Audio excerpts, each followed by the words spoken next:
Bonjour à tous et bienvenue dans cette nouvelle vidéo de Académie des aides. Comme vous l'avez vu dans le titre, aujourd'hui nous allons voir comment faire une bonne documentation, comment utiliser de bonnes ressources bibliographiques, que ce soit pour vos projets de fin d'études, de vos projets de thèse, vos exposés ou tout simplement si vous avez quelque chose à rechercher avec plusieurs sources.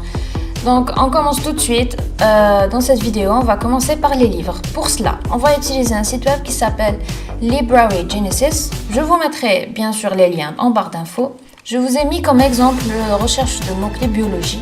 Donc vous avez une panoplie de résultats. Vous cliquez sur un des formats qu'il vous propose et vous aurez une page qui ressemble à celle-ci. Vous cliquez tout simplement sur Get et le téléchargement va commencer automatiquement. Deuxièmement, c'est une plateforme d'articles et de journaux nationaux. Donc c'est la RSJP.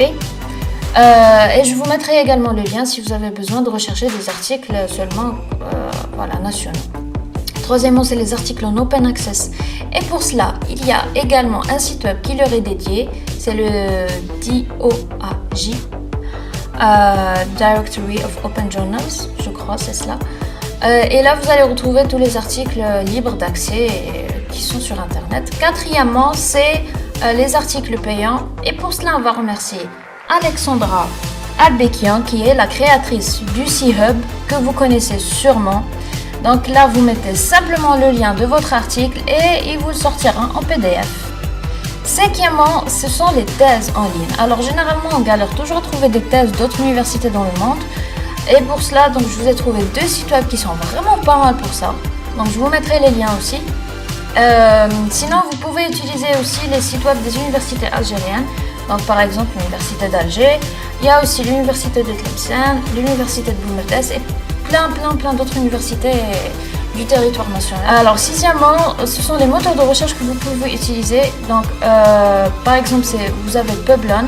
Alors Publon, l'avantage c'est que il vous propose également de voir l'analytique, c'est-à-dire que votre article, combien de fois il a été cité, est-ce qu'il a un bon impact, voilà. Alors après nous avons le Google Scholar, je pense que tout le monde le connaît, c'est le Google spécialisé dans tout ce qui est universitaire et académique. Et puis enfin, vous avez les moteurs de recherche qui sont beaucoup plus orientés vers la biologie, la médecine, le biomédical, c'est un peu plus mon domaine, donc vous avez le PubMed, vous avez le Nature, c'est la revue Nature qui regroupe elle-même plusieurs revues. Vous avez Science Direct également. Donc voilà, ce sont les plus connus, les plus utilisés. C'est tout pour cette vidéo. J'espère que ces liens vous seront utiles et que ça vous aidera dans votre thèse si vous êtes en train de la faire ou bien dans tout ce que vous allez entreprendre comme projet de documentation et de recherche bibliographique. Je vous souhaite bon courage pour la suite et surtout n'hésitez pas à vous abonner et à partager cette vidéo.